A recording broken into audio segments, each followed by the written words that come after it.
Wagwan, my youths. You see your boy, I have the brown beanie on today, so we're gonna be doing car talk, right? Anytime you see me with a beanie on, that's car talk. Last time I did it, the car video kind of went crazy, so I'm gonna be bringing the sauce for you guys that are really into this car stuff and you really want to be taking nice photos of yourselves with the cars, you know what I'm saying, to make people care a little bit, right?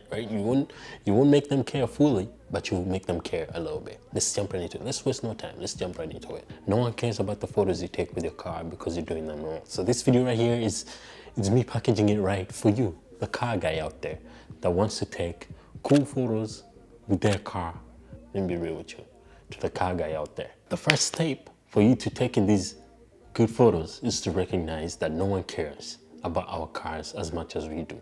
Now look, the gear that you use does not matter, but it matters at the same time, right? It's about how you're using it.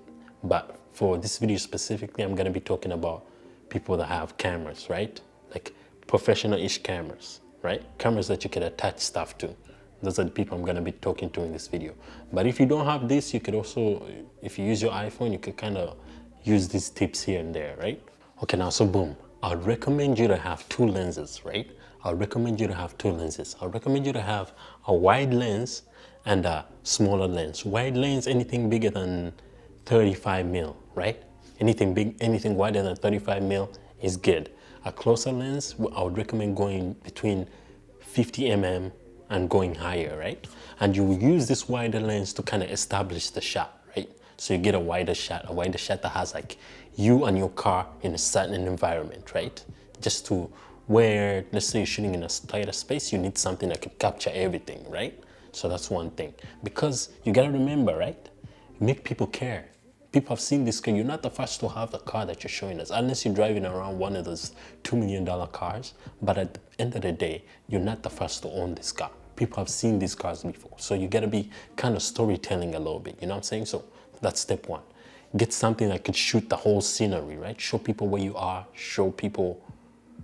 give people a context, right? To see if you're in the city, you're like, ooh, he's in the city with it, you know what I'm saying? So that's step one, right? Get a wider lens. Then the close-up lens will be for the details.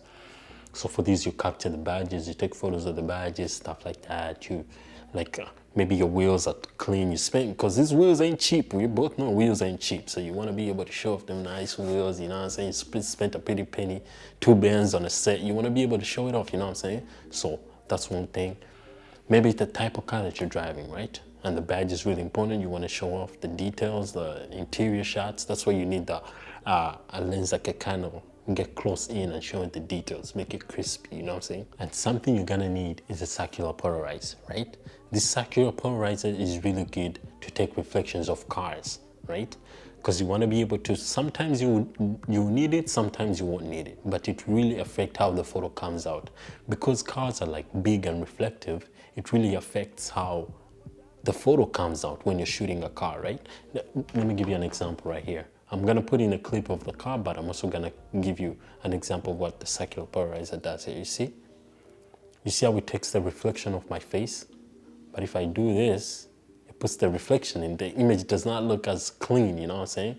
So, but if I do this, look at that. You can see my skin tone, you know what I'm saying? So that's pretty much self-explanatory. So lock in on a circular polarizer.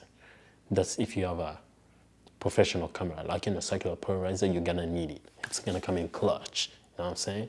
That's another thing. You can get one off Amazon for like $50, but I would recommend getting the better ones, the higher quality ones, because the way it reflects the way it takes off the reflections is nice, and it won't cause some issues if you're shooting in bright light. You know what I'm saying? So get one. The one that I have is the Everyday Filter by Short Stash. It's a really good circular polarizer. It will be good for those that like to shoot in like brighter or sunset time, because it has a promise filter built into it. So that's one that I recommend. This is it right here. Another point that I'm not gonna discuss too much is the shooting times, because I always talk about this in a lot of my videos. Best time to shoot is in the morning, afternoon. Avoid the harsh lights like midday. Don't shoot around that time because the sun is really harsh, unless you're shooting in like a shaded area, right? Or it's a cloudy day. So I'm not gonna get much into that. It's pretty much self-explanatory. Shoot in times where the car could look really nice without the harsh light.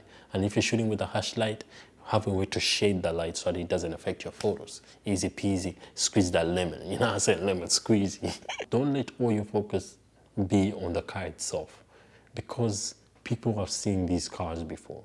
I'll repeat that again. People have seen these cars, they don't care that much. You know what I'm saying? So the more context you give them, the more they care, right? So that's why you see all these beautiful photos that you end up seeing on the internet.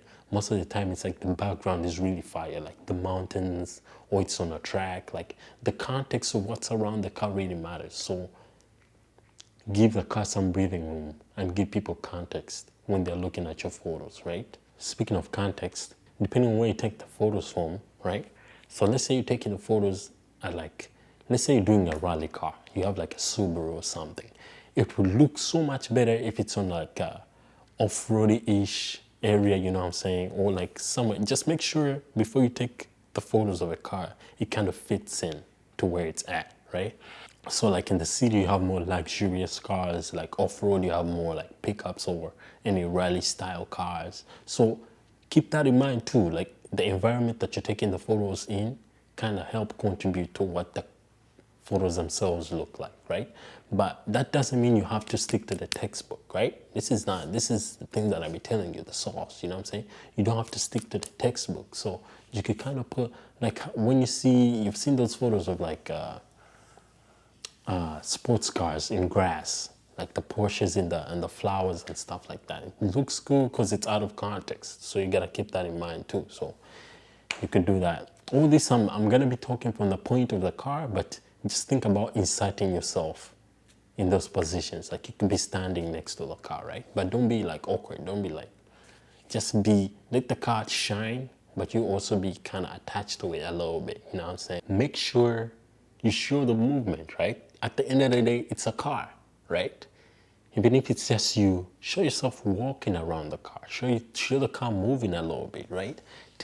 I know some people may not have people to help them take the photos. So try your best to find someone to help you do that. I don't know what else to tell you. It will be hard to do.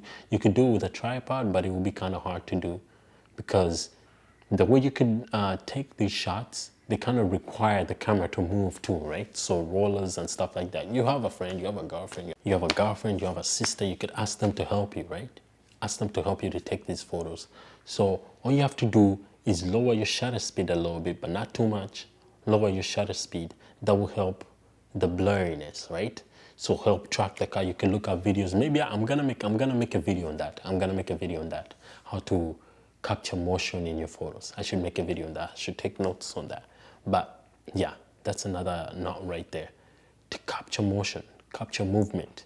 It just helps the photos look better. All the photos that you see that look really good have the car moving, right? They show the car moving. It just looks better. I don't know what it is. It just looks better than the car that's just sitting still. Take my word for it. Take it or leave it. You know what I'm saying? I'm giving out free sauce right now, right? But to be real with you guys, right? To be real with you, kinda a little bit, the name of the game is gear, right? The more gear you have, the more unique angles you can get, the more unique shots you can get. That's why I would recommend you could get a cheap drone, get an Insta360, and get some mounting clamps, right? So you can mount your camera in weird spots and get interesting shots. Get some wide angle lenses so you can get the interior views. Get a GoPro, right? Get some gear if you can, but you don't really need it. But if you want to get more unique angles and stuff like that, you may need to pick up some gear, right? I'll leave some recommendations of gear that really works in the description. But for the most part, guys, you may need gear, to be real with you guys. You may need a little bit of gear, but you don't really have to go all out and buy the expensive stuff. If you have a good camera, and go on Pinterest, man. Go on Pinterest and see how people are posing on their cars, like how people are getting interesting shots of their cars too. You go on there, look for inspiration and stuff like that, right? So don't box yourself in. Let me know if you have any questions about this. I'm gonna keep making more videos about this. I may even make a video for every topic, right? Breaking it down in the nitty-gritties, you know what I'm saying? Getting right into it. But yeah, But yeah, let me know what you guys think about these videos, man. I'm gonna keep pumping them out. Let me know what you think. And if you like this video, man, you can tap in with this video right here. I don't know what it is, but YouTube thinks it's a good video. It may be on this side or this side. It doesn't even matter. So just click on either or, right? Click on either or, see what you like, let me know. And I'll catch you guys on the flip side. How about that? Right? Hope you're having a good Tuesday. I'm having a good Tuesday. I'll see you on the other side. Hopefully your photos are better then. But let me know, guys. Let me know in the comments. Shout out Max, though. Max, you a real one, man. Max, be in the comments, man. Shout out Max. Good guy. Like you're around a rousing. My niggas twist like they origami. Got them girls waiting all in the lobby. But my baby still right here beside. Yeah. My niggas twist like they origami. Got them girls waiting all in the lobby. But my baby still right here beside. Yeah. This a gang as you enter, you out. I put diamonds all up in my mouth. I feel like I'm part of Swisher House. Yeah.